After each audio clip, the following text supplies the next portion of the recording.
Welcome back to another video, and I just got done watching Weapons by Cregger, who made Barbarian, which I could understand why some people might not care for Barbarian, but personally, I really enjoyed it. But yeah, if I'm being fully honest, the main reason on why I was excited for Weapons was just because Cregger was behind it. Obviously, Weapons has been a film I've been hearing about for a while now. Cregger's spec script for Weapons triggered a bidding war among some major companies, and Jordan Peele actually ended up leaving his team just because they couldn't secure the rights. I just thought it was so interesting how so many people wanted this script, and I don't know why, but when the first trailer for Weapons released, again, I don't know why, but I really wasn't seeing the hype for this movie. I really loved the premise and the look of it was cool, but like, I really wasn't understanding like the insane hype around it. People were calling it the most anticipated movie of the year. And again, I don't know why. For some reason, I just wasn't really feeling that insane hype everyone else was getting. But yeah, after finally seeing Weapons, I gotta say, this will definitely be one of my favorite movies of the year. I'm definitely gonna have to rewatch it, but if it's just as good or if not better, this film is incredible. And again, this is coming from someone that wasn't really that excited for the movie. But I gotta say, the first like 15, 20-ish minutes, I really wasn't loving it.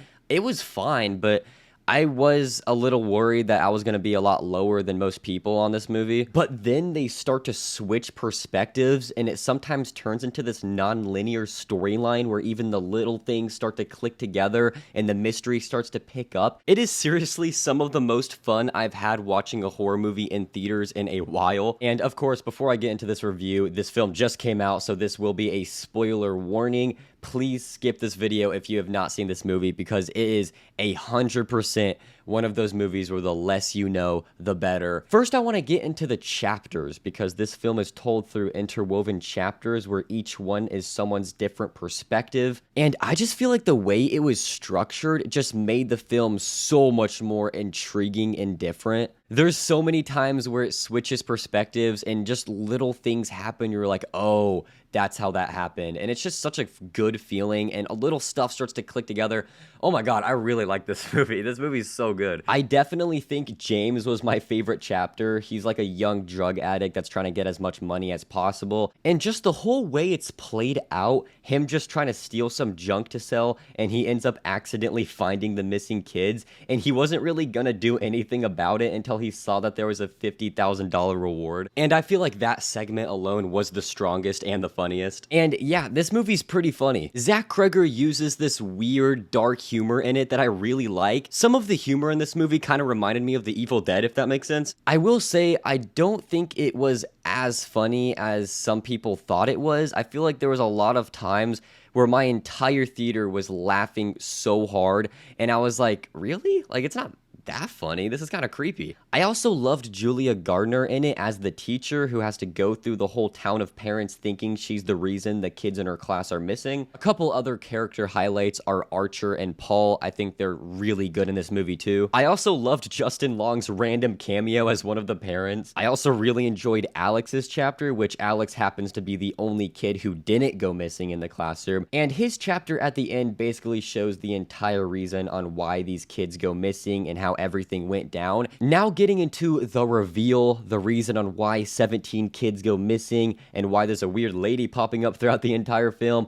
and why all these kids decided to all leave at the same time. The mystery unfolds in such a fun and intriguing way. It's revealed that Alex's aunt, whose name is Gladys, is actually a witch that possesses this thorny-like stick, which is wrapped in a personal item belonging to her intended victim. She then adds her own blood and then snaps the stick in half while ringing a bell, which whoever's connected to the stick turns into a weapon. Which later in Alex's chapter, it is revealed that Aunt Gladys made Alex gather objects from everyone in his classroom to perform this ritual, and then she snaps the stick at exactly 2:17 in the morning, explaining how all the kids decided to leave at the exact same time. So in the finale, Andy uses the spell against her, and all 17 kids turn on her and completely rip her apart. I think the last time I saw a kill this messy messy and gory was probably Terrifier 3, but in this case, it's Gladys, so she completely deserves what happens to her at the end. The movie then ends with all the kids being found, but what I liked was that they kind of went down a more darker route, because it's explained at the end that all of them are still mute, with only a couple of them starting to speak again, so they're still gonna have to deal with what Aunt Gladys has done to all these kids. Now, I want to get into the score, because the music in this movie is great. I don't really know how to explain it, but the score has this certain blend of intensity and energy that I really, really liked. I also want to talk about a song choice that they put in the opening scene while all the kids leave at night, because I'm hearing a lot of people say that they didn't like how they portrayed the opening scene with all the kids leaving at night. I think a lot of people wanted it to be played off more creepy and eerie, but I don't know if it's just because I'm a big music guy, but personally I loved it. They use a George Harrison song called Beware of Darkness,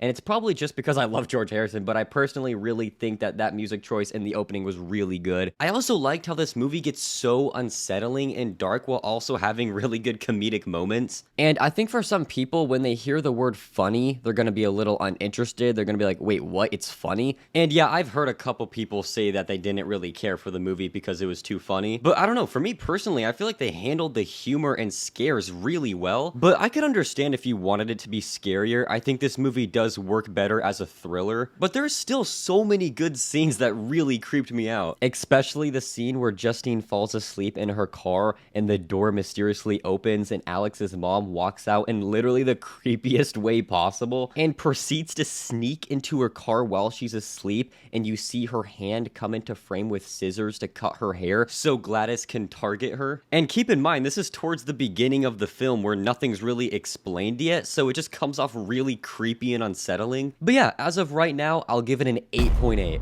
I also think Zach Cregger is really good at just making films with extremely horrific details or sequences, like even with Barbarian, where it reveals all this extremely disturbing and horrific stuff that goes down under that house. When it comes to modern horror directors, I could totally see Zach Cregger becoming one of my favorites, especially if he makes another great horror film. But yeah, let me know down below what your thoughts were on Weapons, and I'll see you guys in the next one.